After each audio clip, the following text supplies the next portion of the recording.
in the face of what I called earlier a zahir, a text which allows different. Look at this.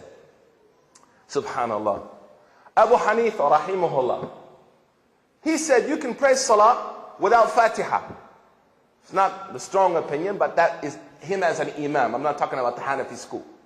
Abu Hanifa rahimahullah, he said as-salah without Fatiha sahiha. Shukran. May Allah give you a cafe latte in Jannah. But without slim milk and with real sugar. See, I mean, free healthcare now. I mean, yeah, I don't know how we're going to pay for it. But let's not get too depressed. But that was I can't, you tax free here? Oh, sorry. So anyways, I'm speaking on my own behalf here. But that was a big victory for Muslims, man. Free healthcare, mashallah.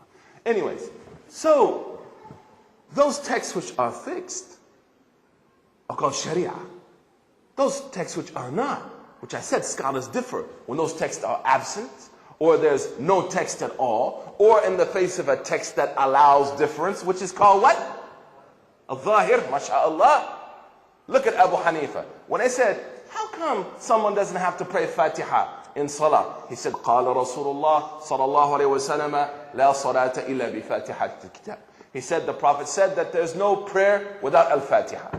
Imam Malik rahimahullah, Imam al-Akbar wa Imam al-A'zam wa Imam Dar Hijrah, he said, what? I'm just messing with people. He said, what? When they ask him, why?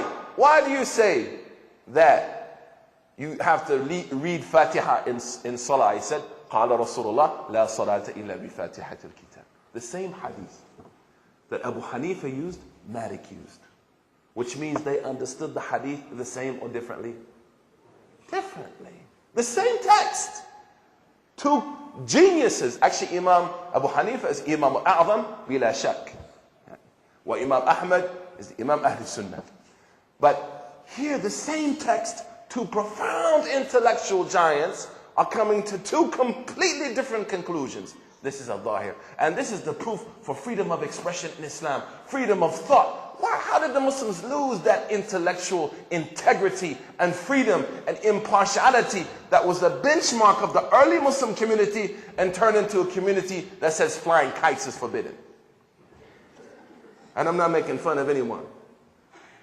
Or a community where a new Muslim sister will come to a masjid and she struggles with hijab and the brother follows her out of the masjid after Jummah to her car to intimidate her for not wearing hijab in America of all places. And he fails to understand, homegirl got some issues at the house. Yeah, she got some issues in the crib, homie. She's not like you. She wasn't born with a silver crescent in her mouth.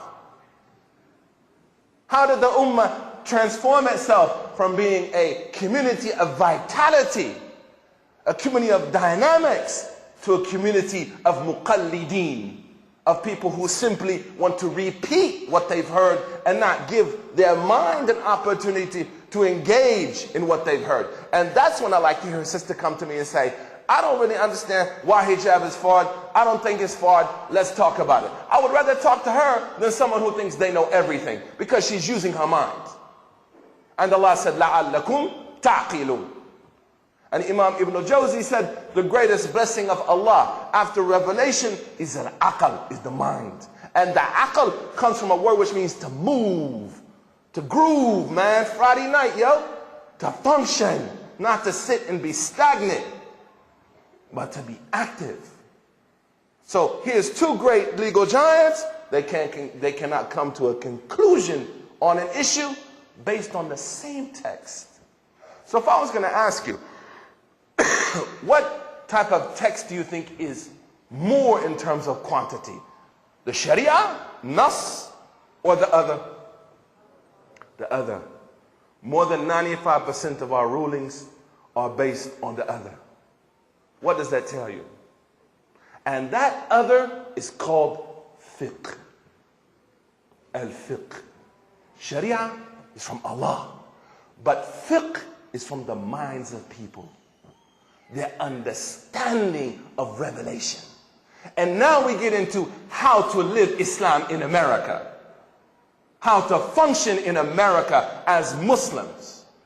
And understanding that if 95% of all rulings can change based on sound scholarship and understanding, then most definitely as a Muslim in the West, I have the power and the autonomy, insha'Allah ta'ala, to function as a Muslim, since 95% of this ain't fixed anyways.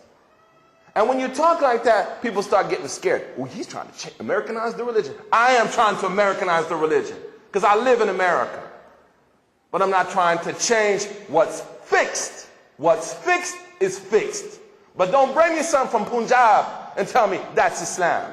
Because your scholars in Punjab, bro, they interpreted Islam with Bonanza Shalwar Kamises, the Leddo, and the Dood Patti according to their understanding. And we need to interpret our Islam with Kool-Aid, Twinkies, Pop-Tarts, Scooby-Doo, and Dwayne Wayne getting rolled up tonight. Now that makes people scared. And they say, well, here goes the white boy. You know, the white boy convert. They're dangerous. If you think I'm dangerous, let's meet in the parking lot. And if you think I'm a sellout, we can meet in the parking lot. 456 Pomona Piru. Yeah, by the fairgrounds is where I used to run. Yeah. Not that I would want to be like that. I'm just trying to intimidate some knuckleheads. But I'm not saying that.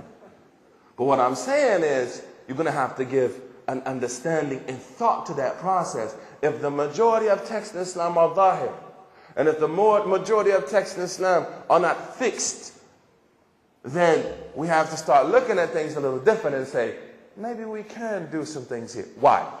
Number one, we have freedom here.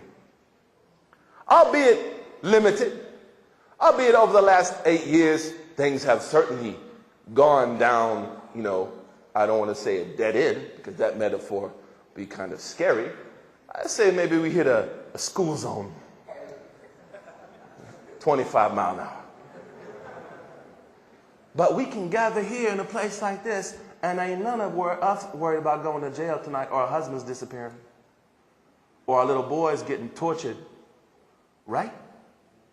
We can go and ask the imam a question, and not worried about when we leave the masjid, we're going to disappear for 17 years. Alhamdulillah. And Sheikh Qaradawi, Hafidhullah, said something profound. He said before the Prophet made tatbiq sharia, he made tatbiq hurriya. Kalam azim. He said before sharia was implemented, the Prophet created an environment where there were no more slaves, man, for the most part. People weren't exploited. Interest was made forbidden. You couldn't treat people badly because of their color or their nationality or their language. People had the right of expression in the time of the Prophet, with limits, of course, with certain limits, of course, that we are well aware of. And then came Sharia. So when we look at that, we can understand two things. Number two, as far as American culture is concerned, is that American people are pretty chill. I'm proof of that. I became Muslim. You know how I became Muslim? I became Muslim in the restroom smoking weed. Yeah, I'm not telling you to do that. So go home and say, well, Mom, you know, Imam Suhaib Webb is like buying dime bags and stuff and, you know, reading Yusuf Ali. And listen to Rakim and Guru, who just died. Rest in peace, man. And other type of interesting personalities. And I don't like when people say, Astaghfirullah. Nah, man, I benefited from those guys, man. I'm not telling you to run out and, you know, hang out with DJ Premier or something, man. But I'm saying that that's how I became Muslim. Why?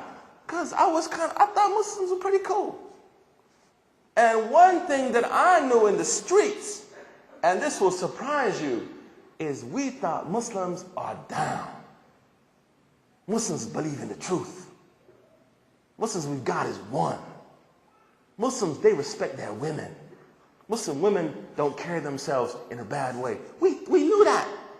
And we thought, wow, because the human being has an atash, ruhani, in their chest.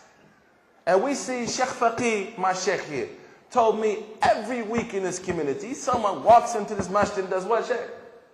Becomes Muslim. And this is unique to the world. A lot of places you're not going to find this, man. Not a place you're not going to find people that have this kind of direction, ittijah towards Islam. And that's another reason why. When I was at MCA last summer, in one day, man, 3 sisters became Muslim. Right there at one moment. I sat in the brother's house once, 5 gang members right in front of me became Muslim. Today, Brother Alex became Muslim. So we find that Islam is spreading in America not by killing and destroying the people here, as Ibn Taymiyyah said, by winning the hearts and minds. And most people become Muslim, like me, by reading. They make a choice to become Muslim in their minds. That's another reason. Third is that we have, for the most part, economic stability as a community. Muslim Americans are economically doing pretty well. How do we use our finances is another issue. How do we create instruments for waqf in our communities are other issues. But for the most part, as my grandmama used to say after church on Sunday, God been good to us, boy. And if you don't agree with me, go back and live in Manshiat al-Nasr. If you don't agree with me, go back and see what some of our brothers and sisters are struggling with just to buy shoes for their kids, man. Shoes for their children. Not to look down on them, but to think how Allah has blessed you. How Allah has given you wealth. Wealth is a ni'mah. Imam Ahmad was asked, can a wealthy man go to paradise? He said, yeah, as long as his wealth is in his hand and not in his heart. Number 4, access to education. All young brothers and sisters here have access to a very profound education. I'm not saying it's perfect. I'm a teacher. My degree is in education. I'm not an extremist either, man, who's going to say there's no good in education here. But for the most part, they can get a decent education, and they will even pay you here to get an education. I know a brother who did a degree in hadith. They paid him to go to Azhar and sit with the sheikh. I said, wow, boy. Where did you go, Medina University? He said, no, man, I was in, Georgetown. Georgetown? Yeah, Professor Richard Greenwood, man. Gave me like 100 G, gave me 20 G's and told me to go hit up Masr and study with the sheikh in hadith. I said, wow, man, that's better than I got in Azhar. I can't even sit with that sheikh. So those are 4 important reasons, man, that we can be successful. But there's problems. And the problems, we are our biggest enemies. And I'm going to mention a few of them and then I'll stop. Based on that dichotomy that I talked about earlier of texts, what we have to understand now is that the tradition of Muslim legal theory, we're talking about engaging those classical texts, is not based on those definitive texts, but is based on those texts which are implicit, al-zahir. And the fatwa comes from a word which means to express, to make clear. That's why youth in Arabic are called fitya. إِنَّهُمْ فِتْيَةٌ آمَنُوا بِرَبِّهِمْ وَزِدْنَاهُمْ هُدًى. They were youth who believed in her. Why? Because at that age of youth, as all of us parents know, because we got to deal with you, you wonderful, beautiful children, that's an age where you're explicit. Everybody knows, oh, that's a teenager right there, boy. Ain't no doubt about it. Look at this, how they walk and talk, and 17, they think they know everything, boy. So fatwa comes from the same word, because the mufti makes bayan hukm shar'i. Ma kana ma'luman aslan. He makes clear what I just said in Arabic, a shar'i ruling which was not known before. That's why they called it al-fatwa. And the fatwa is not going to deal with these definitive texts, as I said earlier, because who's the legislator of the definitive texts? Allah Azza wa Jal. But these fatwa over here, as our Shaykh Al-Allama, Al-Mufti Nuruddin, Abu Hassan, Shaykh Ali Jum'ah, Shaykh Ustazi, as he taught us, the fatwa is shaped by 4 things. Place, person, time, and situation. If the Mufti doesn't take that into consideration, and he gives a fatwa, Al-Qarafi said, he's a criminal. If he just goes and reads Wikipedia on Hajj, or Wikipedia on Riba, or he goes to islamonline.net, may Allah restore it to what it was before, and he just grabs a few fatwa and he says, okay, here's the answer. And he doesn't make i'tibar of the ahwal and the makan.